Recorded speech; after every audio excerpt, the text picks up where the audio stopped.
ஆண்டவராகிய இயேசு கிறிஸ்துவின் நாமத்தில் உங்களுக்கு வாழ்த்துக்கள். எல்லாரும் எப்படி இருக்கீங்க? சுகமா இருக்கீங்களா? சந்தோஷமா இருக்கீங்களா? இந்த நாளிலும் ஆண்டவர் கொடுக்கிற ஆசீர்வாதமான வார்த்தை யோவான் 16ஆம் அதிகாரம் 13ஆம் வசனம். ஜான் 16:13. சத்திய ஆவியாகிய அவர் வரும்போது சகல சத்தியத்திற்குள்ளும் உங்களை நடத்துவார். அவர் தம்முடைய சுயமாய் பேசாமல் தாம் கேள்விப்பட்டவைகள் யாவையும் சொல்லி வரப்போகிற காரியங்களை உங்களுக்கு அறிவிப்பார். அருமையான தேவனுடைய பிள்ளைகளே, ஆவியானவருடைய குணாதிசயங்களை பற்றி இந்த இடத்திலே நாம் பார்க்கிறோம். ஆண்டவராகிய இயேசு கிறிஸ்து இந்த உலகத்தை விட்டு கடந்து செல்லும் முன்பதாக தம்முடைய சீஷர்களோடு கூட ஆவியானவரை பற்றி சொன்ன சில உண்மையான காரியங்களை நாம் வாசிக்கிறோம்.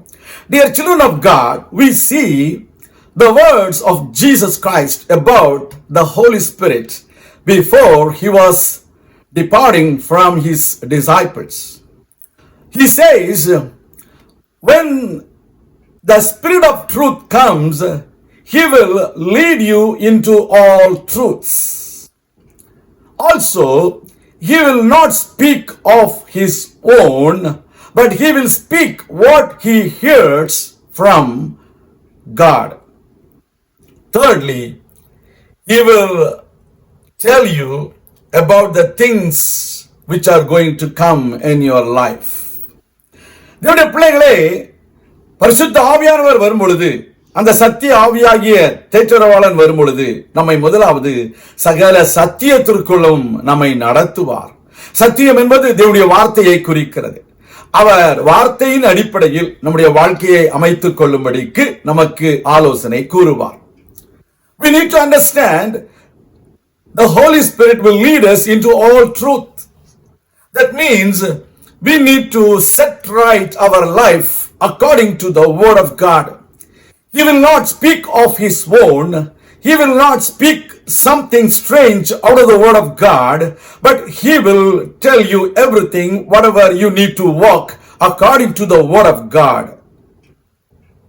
அருமையான தேவனுடைய பிள்ளைகளே, வார்த்தையின் அடிப்படையில் நம்முடைய வாழ்க்கையை அமைத்துக் கொள்ளும்படிக்கு சொல்லுவார். இரண்டாவது, அவர் சுயமாக பேசாமல் தாம் கேள்விப்பட்ட யாவைகளையும் நமக்கு சொல்லுவார்.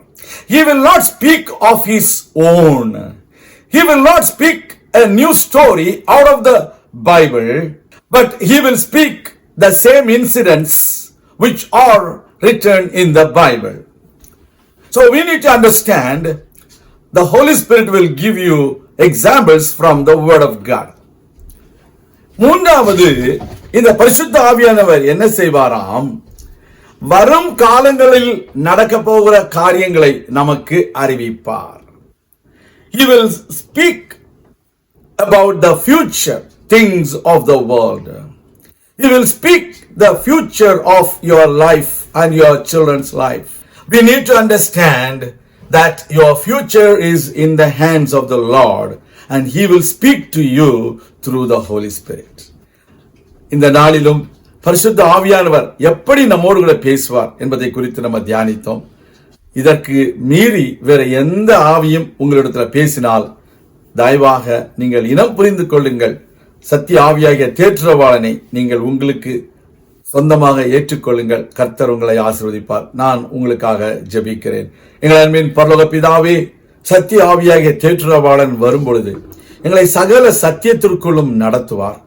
அவர் தாம் சுயமாய் பேசாமல் தாம் கேள்விப்பட்டவர்களை எங்களுக்கு எடுத்து உரைப்பார்.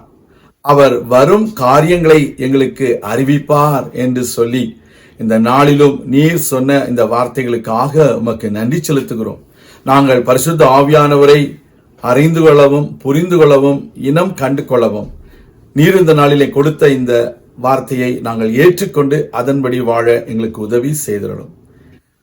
இயேசு கிறிஸ்துவின் நாமத்தில் ஜெபிக்கிறோம் எங்கள் நல்ல பிதாவே, ஆமேன். கர்த்தர் தாமே உங்களை ஆசீர்வதிப்பாராக. ஆமேன்.